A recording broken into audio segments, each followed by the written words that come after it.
Hey guys, yeah, so this is the GOAT Regionals 2022 run on the 6th of November. Tyler, myself versus Miguel. Miguel's playing Chaos Turbo, I'm playing GOAT Control. And I'll be starting this duel, so I summon DD Warrior Lady and set a trap dash shoot. Yeah, quite a strong opening over here. Dash shoot, just getting all that information. Oh my goodness, he opens pot. In fact, let's play a little game. Each time a Trinity card is played, take a shot. Let's see how hectic it gets. Yeah, so Trinity, for you guys who don't know GOAT, is Pot of Greed, Graceful Charity, and Delinquent Duo.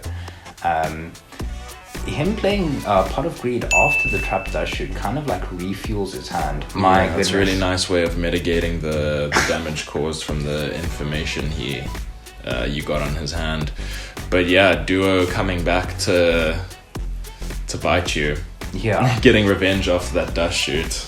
Yeah. You want to discard cards? I'm going to discard cards. A Duo after the pot. Bit excessive, bit fair. Yeah. Yeah, I'm thinking about using Exiled Force. I'm fearing like definitely not Spy. I didn't expect to see that, but I was fearing a Magician of Faith. Parshath coming back, really, really strong. Puts Miguel in a bit of a tricky position because I know that Chaos Turbo can't necessarily spit out big monsters early game, so he's going to have to either just, go without setting cards and lose the advantage, or he's going to have to set into it. Having the Parshath summoned with Premature Burial allows me to feel the plus more off of his draw because I didn't have to tribute summon him. Exactly. Yeah, and Miguel opts to set into it. I guess he needs to try and wall, try and defend, not that it matters much.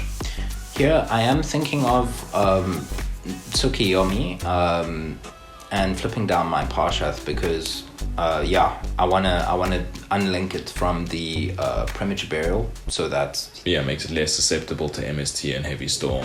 Yeah, or like a dust or like something weird like that. Yeah. See Tyler thinking very carefully of how he wants to play this out. Doesn't want to summon into a torrential. Opts to book the Parshath or took the Parshath. Interesting that Miguel lets it go considering he has Raigeki Break. I guess he just wanted to see if you were going to further commit in any way. Quite wise on his part, playing the patient game. Here I'm pretty hungry for damage because you kind of want to close it out as quickly as you can against Chaos Turbo because they can dig through the deck scarily fast. You want to stop it. Seen. Yeah, you want to stop it before that snowball. Yeah. I pass turn. Yeah, I'm pretty comfortable with an empty board. It's not like they're gonna just explode and OTK you. Yeah, exactly. Yeah. Plus, I think you're still pretty. You're still pretty flush on life, so yeah, you can definitely afford to take some knocks here. Yeah, and I don't have to fear chaos because it's only a Night Assailant in grave. At least you managed to top deck a Trinity card of your own. Feels pretty good. So this is, I realize I actually have game here because I drew the Sangan, which is a dark, and I just needed to deal, I needed the BLS to attack. Yeah, you just needed a closer. Yeah, so I metamorphosed into a Gatling Dragon. You love to see Gatling Dragon. Yeah. Miguel taking out his Upstart Goblins, obviously, because they don't do much, and replacing them with Book of Moon and Sook, the obvious 1,000 Eyes outs. Yeah, they're also pretty reactive. I'm taking out a Book of Moon, Jar of Greed, Azura Priest because it's bad against Chaos Turbo, and a Delinquent Duo because it's bad against Chaos Turbo when you're going second because they've usually got Thunder Dragon. Now the idea behind the Fusilia Dragon is to summon King Dragoon using Metamorphosis, which makes it really hard to deal with because they have stuff like Chaos Hawk, Raigeki Break, all kind of stuff that targets. The creature swaps and the mind controls are pretty standard. So not much to say about that. Miguel going first, yeah. Yeah, kicking off game 2 with a Graceful Charity. By the way, drop in the comments below how you're feeling so far. We've seen a couple of Trinity cards being dropped on us. So we'll see how that goes. Discards Serp and Knight Assailant. Unfortunately, no targets for the Knight Assailant, but he will get a Serp back and follows up with Delinquent Duo. I offer a dice here, which gets respectively declined, hitting the snatch. Yeah, snipe the snatch. Feels bad. My merch discard here, interesting to note, this is my only monster in my hand. And I'm quite confident that I'm going to draw something soon. The deck's also pretty loaded with scapegoats as well, so I should see those. Of course, this is what you were talking about. This is why you took the duo out. Here comes the Thunder Dragon. Yeah. And he already has access to a Serp, so that was really good start out on your part. Thanks. Sangan, always such a tricky card to face, because especially when there's a Sangan in a set, you never know if it's just a sneaky torrential lurking there with the Sangan and they're trying to force you to play into it. Yeah, so there, if you looked at his opening move, he summoned Sangan and set a back row. I didn't want to commit into that because that's kind of, he's just asking for you to burn cards on it. Yeah, it's a bit sus. Yeah, so this way, if I pass turn with nothing on board, he has nothing to like kind of take advantage of. So he has to be the one to make the advancing moves. So he summons his Thunder Dragon, and gets in for 16. Yeah, it's a better way of managing the resources, because this way you didn't need to spend a card or risk a card to out the Sangan. You could just let him do all the work. Unfortunately, met with a trapped Dust Shoot there. Again, shuffling back the only monster. You had really bad luck here. Just didn't see any monsters really. Yeah, and here he can see all of my cards here. So I have to be pretty wise about my sets. Yeah, you really have to play it smart, because obviously he knows. Oh, there we go. We see the bluff. Yeah, falls for it. Yeah, they kind of had to just take advantage of the fact that, it's probably almost common knowledge at this point that there was a Raigeki break. It's a very common card. You see a Tsukuyomi. This is now quite a bit of damage. I'm at the point where I have to start answering this. Yeah, you have to start tightening it up. And as we saw in my hand, I have Nobleman of Crossout, Ring of Destruction, and Book of Moon, which isn't like a lot, but it's definitely a lot to start surviving. Here to dodge any further end phase Raigeki breaks, I'm just setting all of it. He does Call of the Haunted in the end phase here for Sangan. He really loves getting value. Don't we all? Yeah, I mean, this is free real estate at that point. I did draw into a torrential here, and I'm really hoping that he plays into it. We see Miguel just considering his options here. He's got vast array. Yeah, I think he might smell a torrential, but I think judging from the information he had prior, he's trying to calculate the probability or the odds of you having it.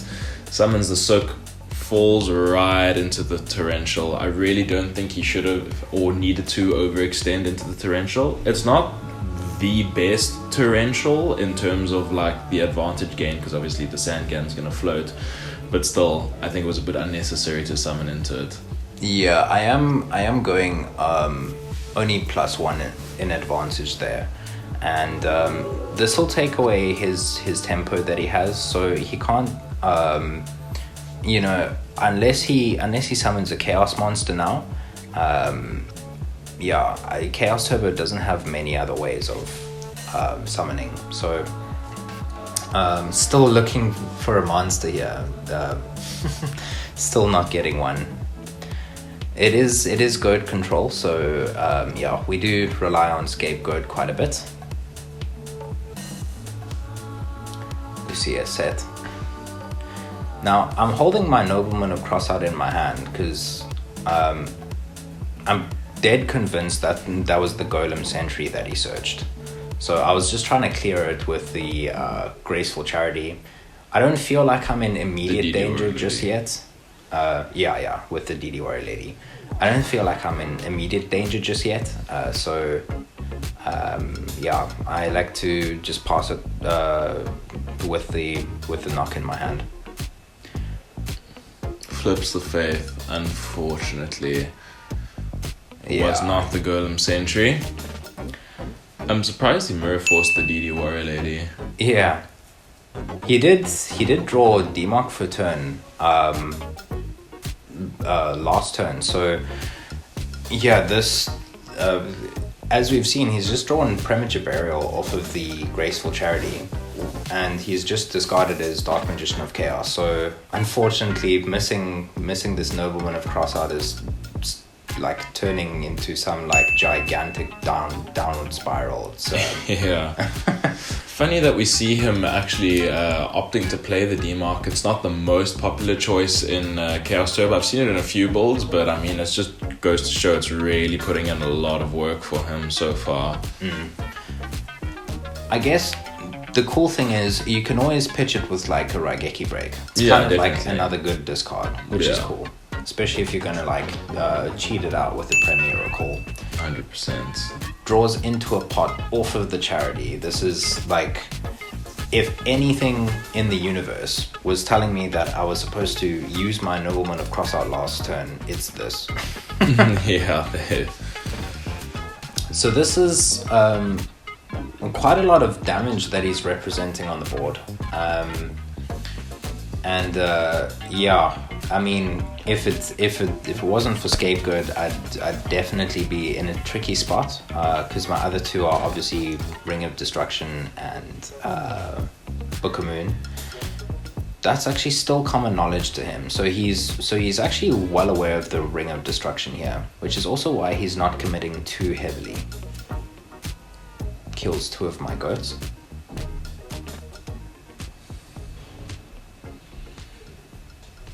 Yeah, it's quite an interesting game state over here. Yeah, he is definitely in the driver's seat though. Yeah. On the end phase, because I fear a Book of Moon, I decide to blow up the Dark Magician of Chaos here. It's to play around any Book of Moon sets that he has. Yeah, you'd rather just out it now than risk Yeah. losing your ring for nothing. My life points are super low right now, so this ring could have actually killed me if I didn't chain the book. Wow, that's very spicy, seeing the book to dodge game with the ring. Yeah. Now, that was also another reason why I was confident enough to ring when I did, because I thought that might prompt his own ring. And so it did. Yeah. So here we see me bluffing with a Nobleman of Crossart. I do feel like if I don't bluff set right now, and like telegraph Mirror Force or something, yeah, then he's just gonna climb in and kill me, because as I've already mentioned, yeah, I'm already in Ring of Destruction range, so yeah, I'm stepping on eggshells at the moment in terms of life points. Normal summons the Golem Sentry. I think he just really wants to try and close out the game. Banishes Light in the Dark. Summons the one and only BLS Yeah. to just really try and make a push. I think he suspects it's a dangerous set but calls the bluff. Yeah. Because he's got enough Yeah. cards in hand so that if he gets mirror forced here, it doesn't matter too much because he's got follow-ups. Yeah, he's definitely fearing nothing. I mean, he's showing he's just going straight balls to the walls. And he has previously shown, proven to be quite an aggressive player. We saw in the previous game. Here, going second, he decides to take out the Trap Dust Shoot. Understandable, it's not the greatest card going second, and opts to put in Azura Priest and Swords of Revealing Light. Obviously, Azura Priest to out the Go tokens, and Swords to sort of take away the pressure from Thousand Eyes. I elect to put in Delinquent Duo, as I am going first now, and take out Mind Controls. It's more of a going second card. But now would be the only time where Delinquent Duo would actually be pretty live. So we do kick off game 3 here, and yeah, I've got a couple of cool options. I see my Faithful Merchant, and yeah, paired it with a Scapegoat. You can see I've got a Dust Tornado and a Solemn Judgment as well. I elect not to set the Solemn Judgment because it's still early game. You really want to kind of save it for later on in the game. Yeah, when it gets cheaper. Also, in the grind game, because both players can be both decks can play quite conservatively and save their cards for the late game. Yeah. So yeah, you really want to see Judgment for that. Here we see Miguel with yet another Trinity card. Man has been opening up cracked. Yeah. So let's see where it goes to from here. Just follows up with a T set. As promised, my end phase Dust Tornado. The set was a bluff. Very good on his part. Yeah, and I get a Scapegoat. Not the best. Really hoping for a much more useful spell than that. Like a Trinity card. Yeah, I do have a Metamorphosis here, and he definitely did put the Fear of God in me when he flipped them off so early last game. So I'm contemplating making 1,000 dies here. I don't want to play into any Tsukuyomi, but I feel like I have to after the pressure of it last game. He was just constantly recycling. We do see that it was a Golem Sentry, so it was an incorrect read on my part, but at least 1,000 Eyes is out now. And I mean, I don't blame you for thinking that was a Magician of Faith especially after, there's a pot in grave, there's, powerful spells in his grave. Yeah, no, definitely. Absolutely couldn't risk it. Summons a tribe. Elects to call priority. Yeah, not so good for you. Not so good for you. Discards that pesky Dark Magician of Chaos again. Yeah, again, just I wonder if it's gonna come back and bite later on in the game. I'm almost sure it might. So here, as we do see, I do have a Scapegoat. It's really terrible to flip against a tribe. I'm just gonna lose my board immediately. I'm also fearing if he has Serpent in hand, then it just becomes a straight hard -1 for me. So it would be the worst time to flip a Scapegoat right now. 100%. Ooh, and there we see the Call of the Haunted bringing out that pesky D-Mark. Going to add back the greed. My goodness. Disgusting. Yeah, you're in quite a tricky position here because you can't Scapegoat, so you're going to have to end up taking some damage as a result. Unfortunately. Alright, so he draws his 2. He's got a sword. He's got a couple of good cards. Just has the knock. Ouch. The Sinister Serpent was its purpose was just to carry on chump blocking the damage. Yeah, from obviously at the it time got banished. At the time when I said it, he just had Tribe Infecting Virus. So, I wasn't aware that he was going to bring back a Dark Magician of Chaos. Interesting insight. The Dust Tornado that is used on his card destruction was no longer able to chain to Call of the Haunted. So that's certainly coming up here, and it's putting in a lot of work. It just shows you how far bluffs can actually get you, especially in the Goat formats, just allowing you to bait out your opponent's powerful cards, allowing you to obviously resolve yours. 100%, it's a big mind game. So here, I was kind of forced to use the Scapegoat last turn because there was just so much damage coming for my face. 1,600 plus 2/8, that'll put anyone under half. So I had to respond pretty promptly. Yeah, DD Warrior Lady making her entrance again in this match. I assume gonna try and out the Tribe Infecting Virus, since that's the obvious sort of elephant in the room. I am praying that he doesn't out this DD Warrior Lady, because if he does out it, then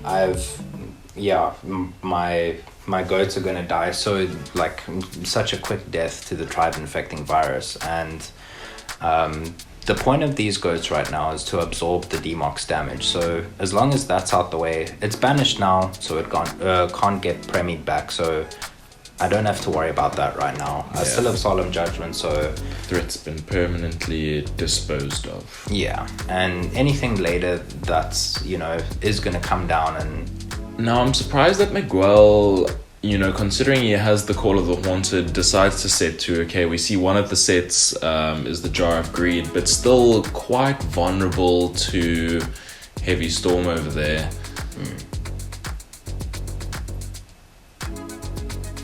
And he's checking his grave, which also makes me think perhaps he's got a Chaos Monster. I was thinking the same thing, yeah. And he sees the Azura Priest off of the drawers, drops it, eats the tokens, does the 2/8 with the Democ.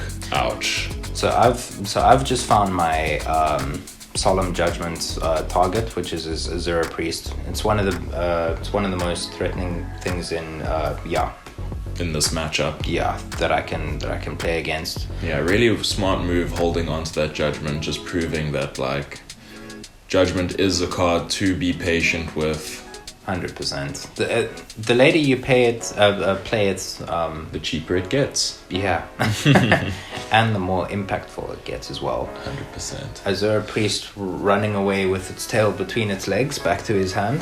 Yeah, we see a sword now. I'm also, again, very surprised at the fact that he played the swords there, again, being so vulnerable to Heavy Storm. Yeah, this MST here, I really, really can't afford to be hit with the end phase Raigeki break on my scapegoats, because I really need to survive.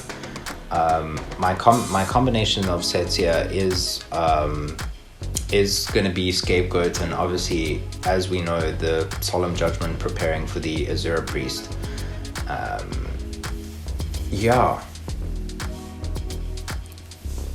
Yeah, quite a grindy game so far for the most part.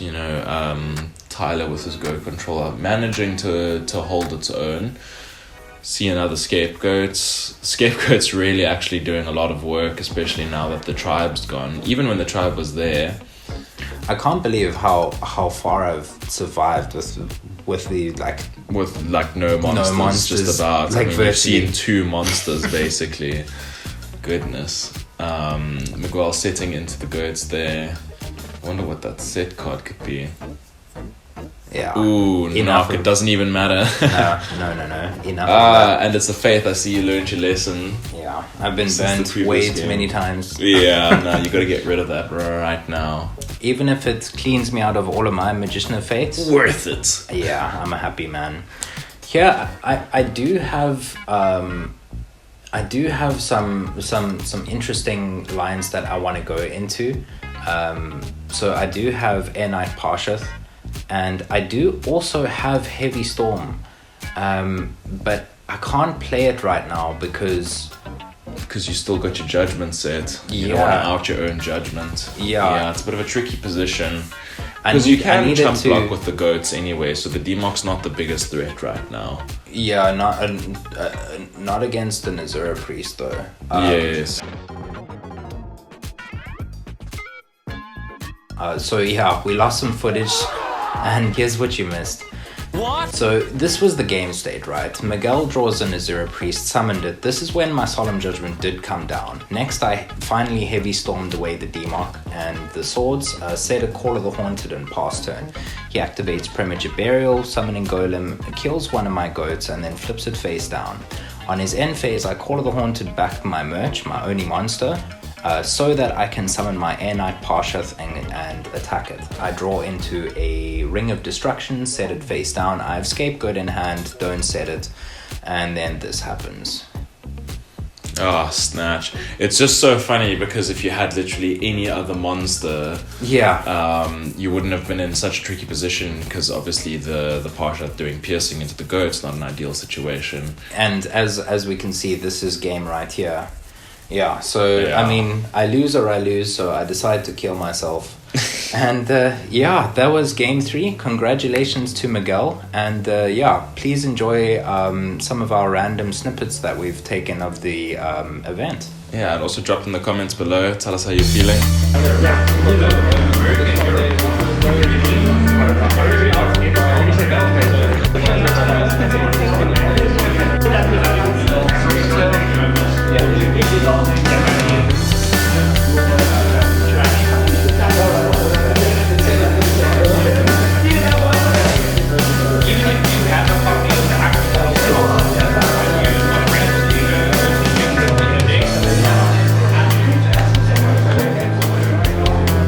Go down, front face down, and in my turn. In your interest?